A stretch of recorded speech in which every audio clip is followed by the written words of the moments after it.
The storm rolled in without warning, swallowing the mountain valley in a hush that felt almost sacred. Thunder didn't crash, it murmured, deep and mournful, like the earth itself was keeping a secret. On the edge of the tree line, a figure appeared through the rain, bare feet sinking into mud, one trembling hand clutching her swollen belly. Eliza Ray had been gone for 127 days. Now she was home, but the girl who vanished wasn't the same as the one who returned. Her hair, once golden, was matted and streaked with ash. Her dress clung to her like a burial shroud. When she looked up at the flickering light of her family's farmhouse, her eyes carried a hollow knowing, something that had seen too much, too soon. She tried to speak, but only a rasp came out, the sound of dry leaves scraping together. Behind her, the woods sighed, as if releasing her reluctantly. Her mother screamed when she saw her. Her father didn't move. He just stared, jaw tight, hands white-knuckled on the table, as though waiting for a confession he already knew. No one asked where she'd been.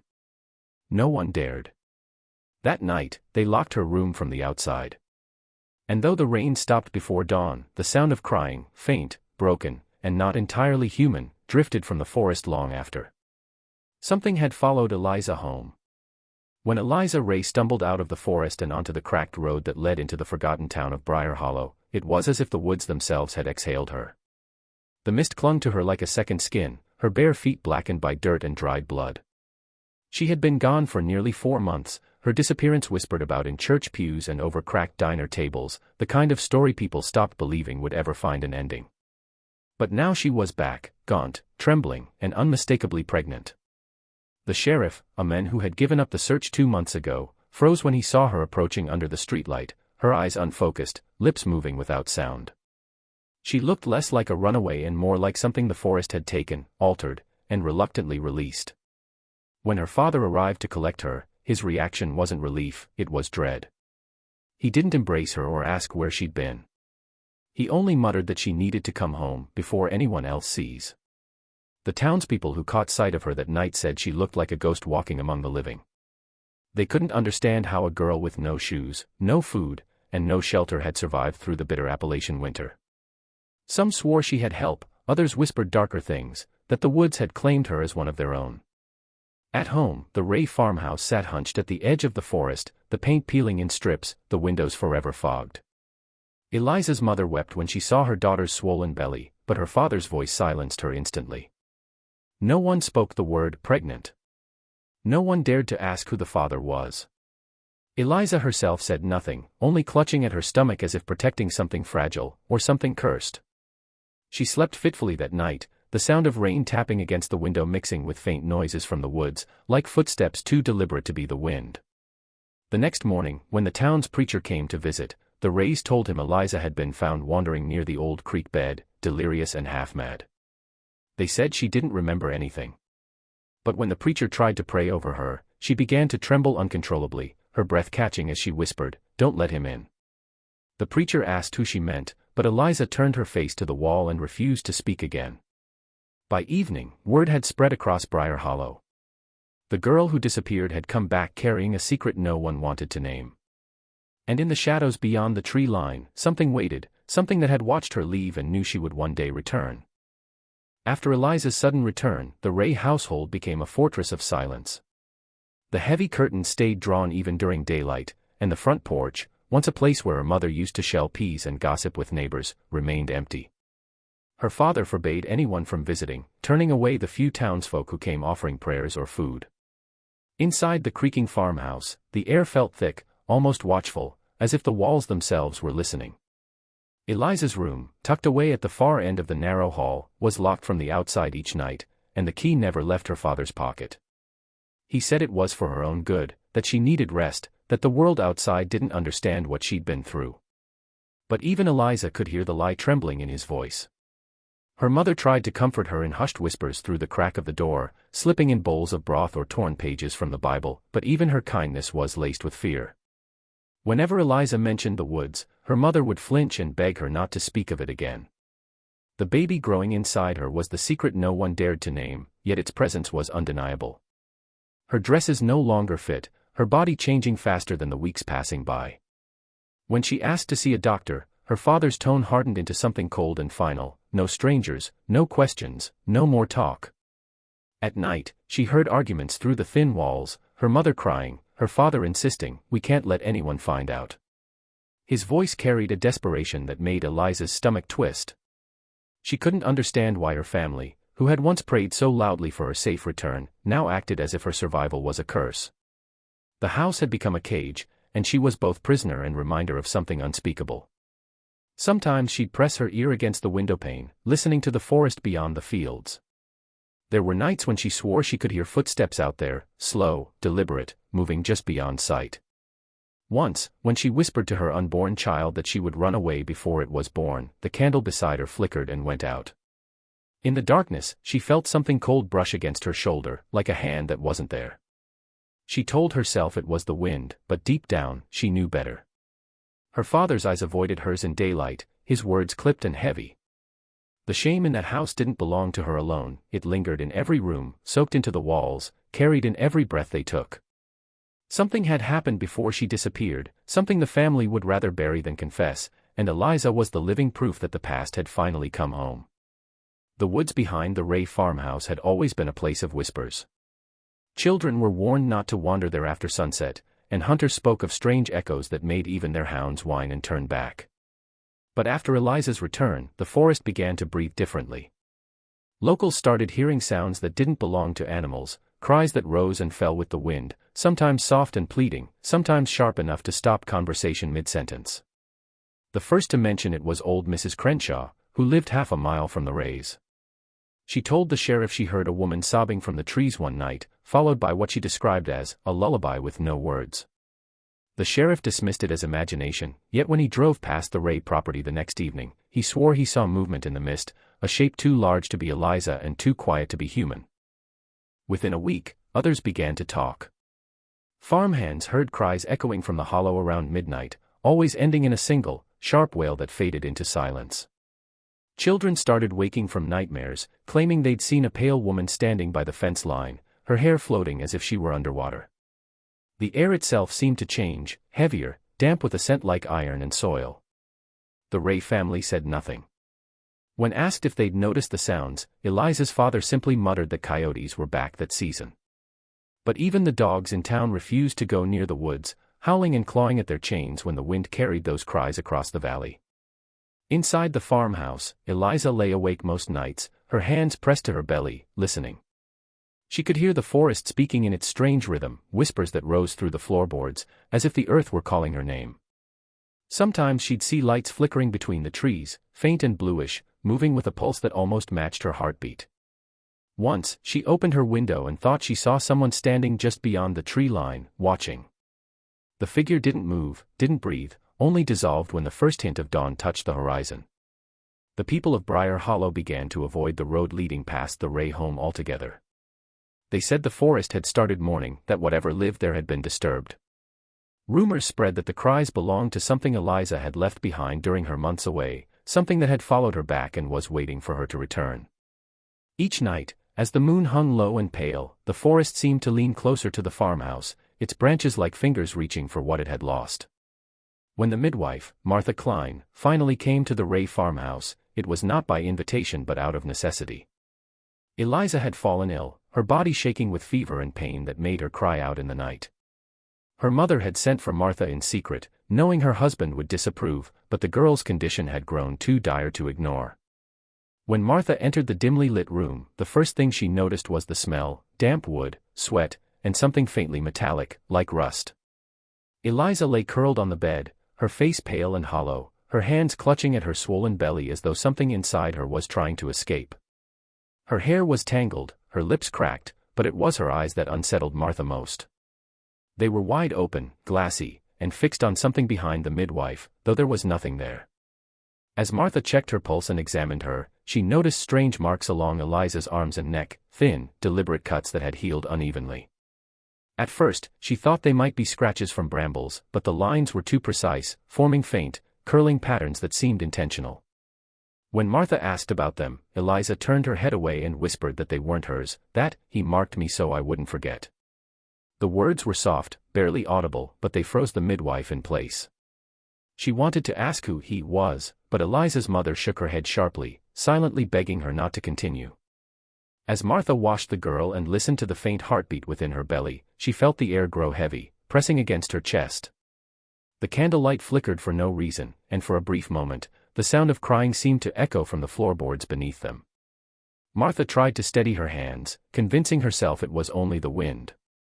Yet when she pressed her ear against Eliza's stomach, the sound she heard wasn't the soft rhythm of a child's heart. It was slower, deeper, almost a second heartbeat layered beneath the first. When she finished her examination, Martha told the Rays that the baby was strong but that Eliza needed rest and fresh air. Her father's response was a flat refusal. No one would see her, no one would talk. As she left, Martha couldn't shake the feeling that the marks on Eliza's body were not random at all, they were symbols, carved with intention, meant to bind or claim. That night, as the wind rustled the pines on her walk home, she looked back once toward the farmhouse and saw a dim figure standing in the upstairs window, pale against the darkness. It wasn't Eliza. It was taller. And it didn't move. The discovery of the burned cabin came almost by accident. It was early spring when the forest ranger, Caleb Norris, followed a column of smoke rising faintly from the eastern ridge. He assumed it was a campfire left unattended, but as he drew closer, the smoke carried a different scent, something older, mixed with rot and charred wood. The forest was unusually silent that day, as if holding its breath. When he reached the clearing, he found the remains of a small cabin, half collapsed and blackened by fire, its roof caved inward like a crushed skull. Moss had begun to reclaim the edges of the burned structure, but the ground around it was disturbed, freshly dug in patches that didn't match the age of the ruin. Caleb stepped carefully through the ash, his boots crunching over broken glass and scorched metal. The cabin looked abandoned for years, yet there were signs of recent presence, footprints in the mud, a half-burned candle near the threshold, and a child's shoe, perfectly preserved despite the soot. Then he found more, small shoes, scattered in a corner as though someone had collected them. He counted 7 pairs, all different sizes, none newer than a decade old. Nearby lay a wooden cradle, its legs broken and the inside lined with something that looked like animal fur but smelled faintly of blood. He crouched beside what had once been the fireplace and noticed a photograph tucked between the stones, edges curled from heat. When he brushed away the soot, his chest tightened. It was a faded family photo, the Rays, taken years ago. He recognized the farmhouse behind them and a much younger Eliza smiling between her parents. But there was something off about it. Standing just behind them, half in shadow, was a tall figure whose face was obscured, as though the photograph itself refused to show it clearly. Caleb felt a chill rise through him, an instinct telling him to leave, yet his curiosity anchored him there. As he turned to go, the wind shifted and carried a low sound through the clearing, like humming or the echo of a lullaby. It seemed to come from beneath the cabin, faint but steady. Kneeling again, he pressed his hand to the ground and felt a vibration, subtle, rhythmic, like something moving deep within the earth. He stumbled back, heart pounding, the smell of smoke thick in his throat.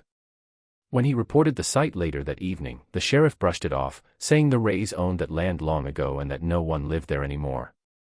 But Caleb couldn't shake what he'd felt, nor the certainty that someone, or something, had been there before the fire, and might still be there now, watching from beneath the ashes. The journal was found purely by accident, buried beneath the roots of an old oak that locals called the Hanging Tree. It was Eliza's childhood friend, Thomas Weller, who stumbled upon it while gathering firewood one misty morning. The soil was damp and soft, and when his axe struck something solid, he expected to find a stone. Instead, he unearthed a small tin box, rusted and dented but still sealed tight.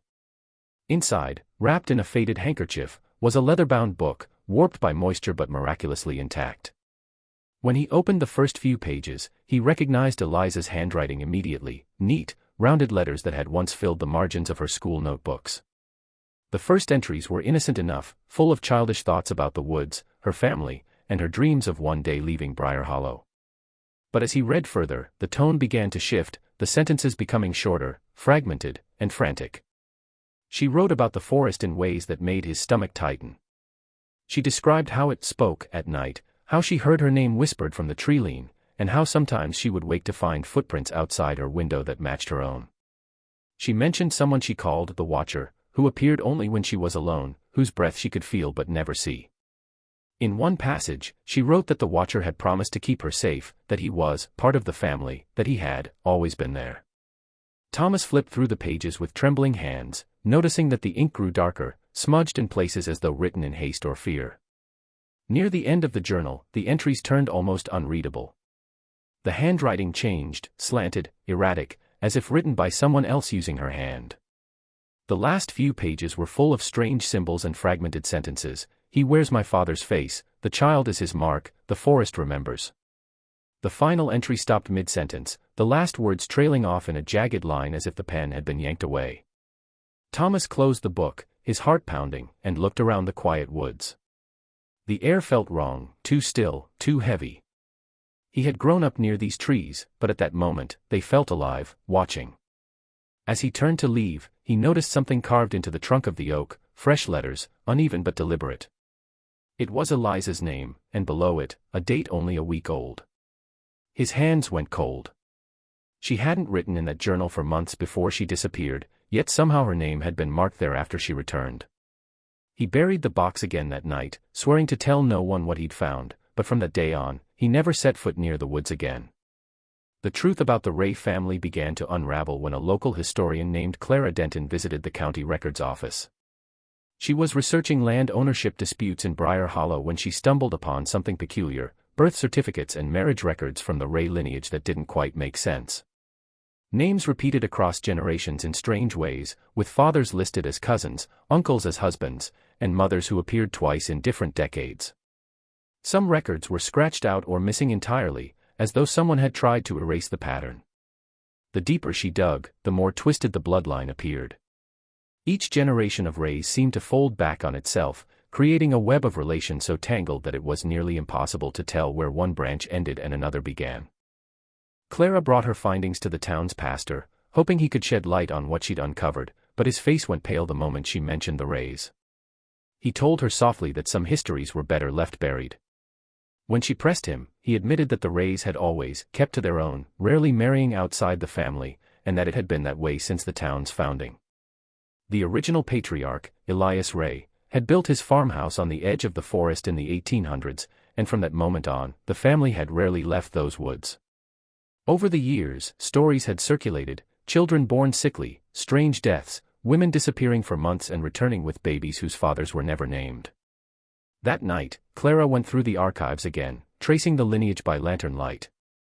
She found one record that made her blood run cold: a birth certificate dated more than a century ago for a child named Eliza Ray. The name, the handwriting, even the address, it was identical to the modern record of the girl who had just returned. Two Elizas, born generations apart, both under mysterious circumstances, both connected to the same patch of land. The thought of it gnawed at her as the wind moaned outside the window of the old courthouse. Unable to shake the feeling that she'd uncovered something ancient and wrong, Clara visited the Ray property the next day. From a distance, she could see the dark line of trees pressing close against the farmhouse. She never made it to the door. As she crossed the field, she heard faint laughter drifting from the woods, soft, high-pitched, almost childlike. It carried through the mist and stopped her cold. When she turned, she saw small figures watching her from the edge of the trees, motionless and pale. She blinked, and they were gone. Clara ran all the way back to town, clutching the old birth record to her chest, and that night, she locked it away, vowing never to return to the forest again. The night Eliza went into labor, a storm rolled through Briar Hollow that seemed to split the sky apart. The wind howled like an animal, and rain battered the farmhouse in waves, shaking the old windows in their frames. Her mother begged to fetch the midwife, but her father forbade it, pacing the hallway like a man trapped in his own house. Eliza's cries could be heard through the storm, muffled only by the thunder that followed each one. The power went out just after midnight, plunging the house into darkness except for the flicker of oil lamps. Her mother prayed under her breath while her father stood in the doorway, eyes fixed on the shadow of his daughter writhing in pain. When she screamed his name, he flinched as though she had struck him. Moments later, a violent gust of wind burst open the shutters, and the candle flames guttered out. Eliza's mother rushed to close the windows, but when she looked back at the bed, Eliza was gone. Only the sheets, damp with sweat and blood, remained twisted in the shape of her body. The front door was open, slamming against the frame in the storm. Her father ran into the rain, shouting her name, but his voice was lost in the roar of the wind. The trees beyond the field were swaying wildly, branches bending low as if bowing to something unseen. Eliza's trail was easy to follow at first, bare footprints pressed into the mud, leading straight toward the forest. Then they stopped. Her mother found her shawl snagged on a low branch, soaked through, and beside it a single candle still burning, though no one had lit it. She swore she heard Eliza's voice from somewhere deeper in the woods, soft and distant, calling for help. But when she answered, the voice repeated her own words back to her, perfectly. Hours passed before the storm finally broke. The rain faded, the wind stilled, and the woods fell into an awful silence. Then, just as dawn began to creep across the horizon, a single scream echoed through the valley. It wasn't human, it was something higher, sharper, and it made every bird in the forest take flight at once. When her parents followed the sound, they found Eliza kneeling in the clearing, her nightgown torn and stained with blood, her arms cradling something small and motionless. She didn't look up when they called to her. She just kept whispering over and over that the baby came too soon, that it wasn't hers, that it wanted to go back to where it came from. In the half-light of morning, her father saw something glisten in the wet grass beside her, tiny footprints leading away from her, vanishing into the mist. When Eliza finally spoke of the baby's father, it was in a voice that sounded not quite her own. The confession came days after the birth, when the midwife Martha Klein returned against her better judgment, unable to silence the guilt that had followed her since that stormy night. The farmhouse was eerily quiet when she arrived. The mother sat on the porch, pale and hollow-eyed, her hands folded around a rosary that had long since lost its shine. She said little, only pointed toward the stairs, where Eliza waited in her room. Martha hesitated before entering, the air thick with the sour scent of decay and candle wax. Eliza sat by the window, her back turned, her hair loose and unkempt, the light from outside casting her in a pale, fragile glow. At first, she didn't react when Martha spoke her name. Her gaze was fixed on the tree-line, where the fog hung low and unmoving. When Martha asked about the baby, Eliza finally turned her head. Her eyes were bloodshot, her skin drained of color, and for a long time she said nothing. Then, in a whisper, she asked if the midwife had ever loved someone she wasn't supposed to. Martha froze, unsure how to answer. Eliza laughed softly, though there was no joy in it. He said it wasn't wrong, she murmured. He said it was the way it had always been in our family. Martha felt a chill crawl up her spine. She asked who he was, but Eliza's face darkened. Tears welled in her eyes, but her voice turned cold. My uncle, she said finally, barely audible. But not the one who lives in the house. The other one. The one who comes from the woods. Her words tumbled out between gasps, each one more fragmented than the last. She spoke of a man who looked like her father's brother, the same eyes, the same smile, but who moved differently, slower, quieter, as if his feet never touched the ground. She said he had come to her at night while her family slept, that he had whispered things she couldn't unhear, and that when she tried to tell her father, he told her not to speak of it again. Martha wanted to comfort her, but Eliza's expression had shifted into something distant, almost reverent. He said the child would bind us, she whispered, her hands trembling. That it would keep the blood pure, the way it's always been. Outside, the wind stirred, rattling the windows as the forest seemed to sigh. Martha backed away, her heart pounding, realizing the truth that had haunted Briar Hollow for generations. Whatever Eliza had brought back from the woods wasn't entirely human, and it bore the face of family. By the time dawn broke over Briar Hollow, the Ray farmhouse stood silent and empty. The storm had passed, leaving behind a heavy fog that clung to the ground and swallowed the trees in a pale shroud. When the sheriff arrived after receiving Martha Klein's frantic message, he found the front door ajar, swaying gently on its hinges. Inside, the house looked abandoned in a hurry, chairs overturned, the kitchen cold, and candles burned down to nubs. Eliza's room was the only one that seemed undisturbed, her bed neatly made, as if she had planned her leaving. But on the pillow lay a single strand of her hair tied with a piece of red thread, and beside it, an open window leading toward the woods. Her mother's rosary beads were scattered on the floor, some broken, the crucifix missing. The search began before noon, though no one in town wanted to go deep into the forest. The air there felt wrong, too still, too heavy, as if the trees themselves were holding their breath. The dogs refused to track her scent, whining and pulling away from the path. It was the sheriff who found the first sign, small footprints in the soft earth, two set side by side, one larger and one impossibly tiny. They led deeper into the woods, twisting through thickets and streams, until they reached the old clearing where the burned cabin once stood.